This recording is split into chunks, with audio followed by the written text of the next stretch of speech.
make the mind principled, so that it can be a refuge and a mainstay for itself. As for this body, we've been relying on it ever since the day we were born. This is something we all can know. We've made it live, lie down, urinate, defecate, work, make a living. We've used it, and it has used us. We order it around, and it orders us around. For instance, we've made it work, and it has made us suffer with aches here and pains there, so that we have to search for medicine to treat it. It's the one that hurts, and it's the one that searches for medicine. It's the one that provides the means. And so we keep supporting each other back and forth in this way. It's hard to tell who's in charge, the body or us. We can order it around part of the time, but it orders us around all the time. Illness, hunger, thirst, sleepiness.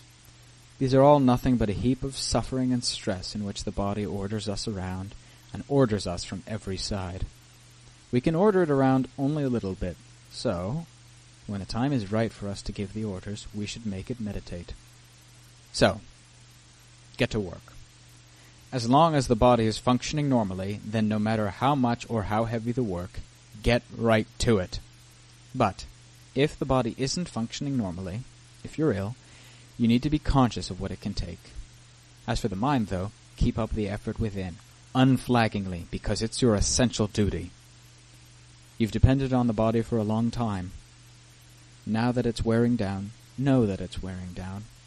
Which parts still work, which parts no longer work. You're the one in charge, and you know it full well, so make whatever compromises you should. But as for the heart, which isn't ill along with the body, it should step up its efforts within so that it won't lack the benefits it should gain. Make the mind have standards and be principled. Principled in its living. Corrector. Oh, yes. He was athletic. Got it. Yeah. So Luangta, he used to talk with his eyes closed, and it went on and on and on and on. He went on for about past midnight, I think. And when he opened his eyes, there was nobody there. All there was a dog. I said, oh, the dog's the only one who's listened to the Dhamma.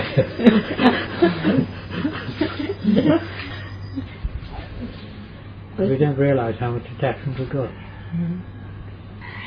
We just don't realise how we feel this body is ourselves. Mm-hmm. Very important to overcome attachment to. Mm-hmm. And the best way is by either the body contemplation, where you see the parts of the body, or your super contemplation, where you see the loathsomeness of the body or of the dead body, either. These are important ways to break this attachment. But the thing is, one must understand very clearly that one's not building up hatred for the body. That's wrong. All one wants to see is that it's loathsome. It's not like if you opened your refrigerator and found a piece of meat that had been there the last 5 weeks and it had gone bad.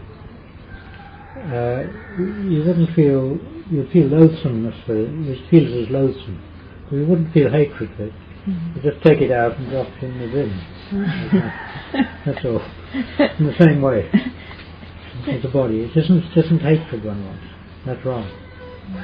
But this the experience of loathsomeness and a feeling that one's grasped at this body when we were born, that we've got stuck with this body, and we've got to live with it until it dies,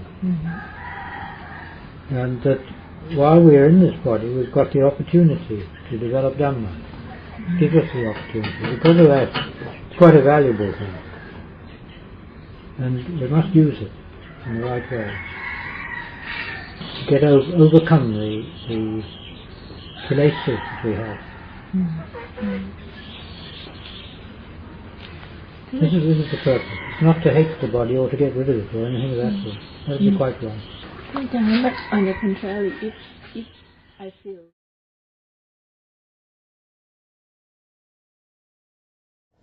because the idea there is to see this body is not a beautiful thing, a desirable thing, something that we should cling on to tightly. At the same time, we must see that this body is necessary instrument, and valuable. Because without it, we haven't got the basis for the mental faculties.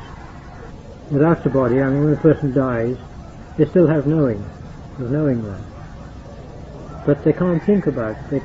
There's no recollection, there's no memory. It's just bare knowing, that's all.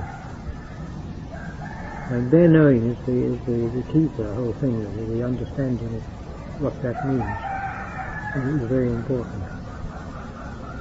But one's got to have this body, and so although one sees it as loathsome, one also sees it as necessary. If one doesn't go like that, one might think, oh, I should commit suicide, or something like that. That's silly. One shouldn't.